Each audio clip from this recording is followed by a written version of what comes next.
कांग्रेस के पास इसके अलावा कुछ बचा नहीं।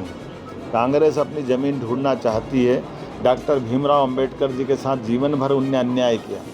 डॉक्टर भीमराव अंबेडकर जी को चुनाव हराने का पाप अगर किसी ने किया है तो कांग्रेस ने किया। उनको लोकसभा में नहीं आने दिया है। डॉक्टर भीमराव अंबेडकर की सब योग्यता होने के बावजूद भी तत्कालीन कांग्रेस के प्रधानमंत्री जी ने उनको उनकी योग्यता के हिसाब से मंत्रालय भी नहीं दिया। कांग्रेस ने तो अन्याय इतना किया कि उनको अपने शरीर के साथ जब तक वो जीवित रहे तब तक तो अन्याय किया ही, लेकिन जब उनने शरीर छोड़ा तब भी दाह संस्कार के लिए भी उनको दिल्ली में जगह नहीं दी। कांग्रेस क्या अम्बेडकर जी की बात करेगी? अम्बेडकर जी का जो योगदान है, हमारे यशस्वी प्रधानमंत्री स्वर्गीय भारत रत्न अटल बिहारी वाजपेयी जी, उन्होंने अम्बेडकर जी के जन्म स्थान पर आधारशिला रखते हुए महू का भूमि पूजन किया था और वो आज बहुत अच्छा तीर्थ बना है। ऐसे हमारे वर्तमान के यशस्वी प्रधानमंत्री श्रीमान नरेंद्र मोदी जी ने 5 स्थान पर जहां उनने शिक्षा ली, जहां उनने दीक्षा ली, जहां वो विदेश में यात्रा करने गए, हर स्थान को पर्यटन की दृष्टि से नहीं, डॉक्टर अंबेडकर जी के जीवन से जोड़ करके अम्बेडकर जी के उस अद्वितीय योगदान को जो उनने अपने देश के लिए दिया था उसको स्मरण कराने के लिए पूरे देश में अम्बेडकर जी को स्मरण करते हुए हमने वो तीर्थ भी बनाए। और भारतीय जनता पार्टी अम्बेडकर जी के लिए जितना आदर रखती है, उनके दर्शन के आधार पर सामाजिक समरसता की बात करती है, मुझे इस बात का संतोष है कि हम लगातार अम्बेडकर जी और बाकी सभी व्यवस्थाओं के साथ हमारे कमज़ोर से कमज़ोर वर्ग के सभी हितों का लगातार ध्यान रखते रहेंगे। कल ही हमने समाचार पत्रों के माध्यम से जो जानकारी आई और विभाग के माध्यम से भी जानकारी सरकारी स्तर पर आई, मैंने पूरी कैबिनेट सहित प्रदेशवासियों को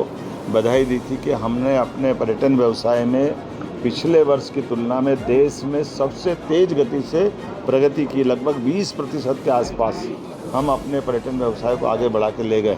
और उसमें भी खास बात हमारा वनांचल वाला फॉरेस्ट का ये जो हमने 2 टूरिज़्म के खासकर रातापानी डॉक्टर विष्णु सिद्धर वाकणकर जी के नाम पर और माधव नेशनल पार्क को जो हमने टाइगर अभयारण्य बनाया, इनके सहित सब क्षेत्रों में ज़बरदस्त रूप से विदेशी मेहमानों का भी आगमन हुआ है। लगभग हमारे अपने इसी मध्य प्रदेश के अंदर 10,000 से ज़्यादा विदेशी मेहमान तो इंदौर में आए, 1,500 से ज़्यादा भोपाल में आए और ग्वालियर, जबलपुर, कौन सा क्षेत्र छूटा, सभी क्षेत्रों में बड़ी पैमाने पर पर्यटन से जुड़े हुए लोग अलग अलग जिज्ञासा समाधान करने की दृष्टि से मध्य प्रदेश के प्राकृतिक, धार्मिक, टूरिज़्म के सभी स्पॉट को जानने की जिज्ञासा लिए हमारे प्रदेश में भी आए और बहुत अच्छा अनुभव लेके गए हैं। और मैं मान के चलता हूँ कि जिस प्रकार से आज होम स्टे बनाने के लगभग 105 से ज़्यादा गाँवों के लोगों को जोड़कर रोज़गार दिलाने की दिशा में हम आगे बढ़ें, ये हमारे ग्रामीण परिवेश के उस वातावरण से भी पर्यटक